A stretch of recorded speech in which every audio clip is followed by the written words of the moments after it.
O'zbekiston jahon chempionatiga qanday yetib bordi? Milliy jamoamiz qanday sinovlardan o'tdi? Batafsil shu haqida gaplashamiz. Assalomu alaykum qadrli muxlis. O'zbekiston jahon chempionati sari yo'lishini ikkinchi bosqichdan boshladi. Ikkinchi bosqichda vatandoshlarimiz E guruhida Eron, Turkmaniston va Gankok bilan kuch sinashdi. Dastlab Turkmanistonni 3-1 hisobida mag'lub etishdi. So'ng Eron bilan 2-2 hisobi bilan durang natija qayd etishdi. Uchinchi turda esa Gankok 2-0 hisobida taslim etildi. Ikkinchi davra boshi yana ham Kok bilan O'zbekistondagi bahsda vatandoshlarimiz 3-0 hisobida zafar quchdi. 5-turda Turkmaniston 3-1 hisobida taslim etildi. So'nggi turda Eron bilan yana murosa yo'li tanlandi.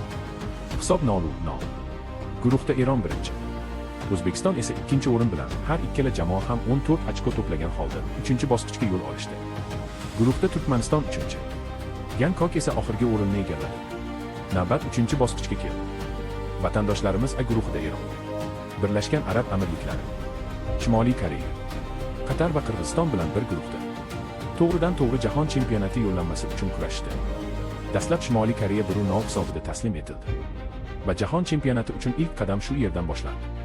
Qirg'iziston bilan 3-2 hisobida g'alaba, Eron bilan durang, Birlashgan Arab Amirliklari 1-0 hisobida taslim etildi. Qatar bilan esa alamli 3-2 hisobidagi mag'lubiyat. Ha, bu hammaning esida bo'lsa kerak, qo'shib berilgan 3-taymda Qatar g'alabani ilib ketgandi. O'shanda 90-daqiqagacha hisob 2-2 edi. Biroq hakam qatarliklarni hurmat qilgan holda 3-taymni qo'shib bergan. Ha, mayli, unutamiz. So'ng Shimoliy Koreya ikkinchi davra boshida yana 1-0 hisobida taslim etildi. Qirg'iziston bilan ham 1-0 hisobida g'alaba qozonishdi. Eron bilan kechgan bahsda yana durang, Birlashgan Arab Amirliklari bilan nursiz durang. Shu yergacha olib kelgan Katani sog'ligidagi muammolar tufayli murabbiylik lavozimini Kapatsega topshirdi. So'nggi o'yin, so'nggi imkoniyat. Jahon chempionati uchun bir qadam qolgan. Qatar oxirgi turni o'tkazish uchun O'zbekistonga keldi va nihoyat final qushdagi yangradi. Hisob 3-0 vatandoshlarimiz tarix yozishdi. Bu kunni biz 34 yil kutdik va o'sha kun keldi. Termamiz jahon chempionatida. Guruhda Eron birinchi, O'zbekiston ikkinchi o'rin bilan yo'llanmani qo'lga kiritdi. Qolgani muhim emas, biz jahon chempionatidamiz. Siz bilan yaqin o'tmishni hozir esladik. Endi kelajakka yuzlansak. Demak, vatandoshlarimiz jahon chempionatida guruhidan Portugaliya, Kolumbiya va play-off bosqichidan chiqadigan yana bir jamoa bilan bir guruhdan joy oldi. Dastlab O'zbekiston.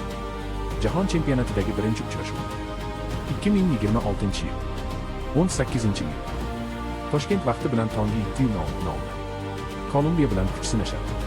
23-iyun oqshomida soat 22:00 Portugaliya bilan. Guruhdagi so'nggi turning 28-iyun tongda soat 4:30da play-offdan chiqqan jamoa bilan yakunlashadi. Vatandoshlarimizga omad va ulkan zafarlar tilaymiz. Siz bilan yaqin daqiqalarda Yashil maydon kanali bo'ladi.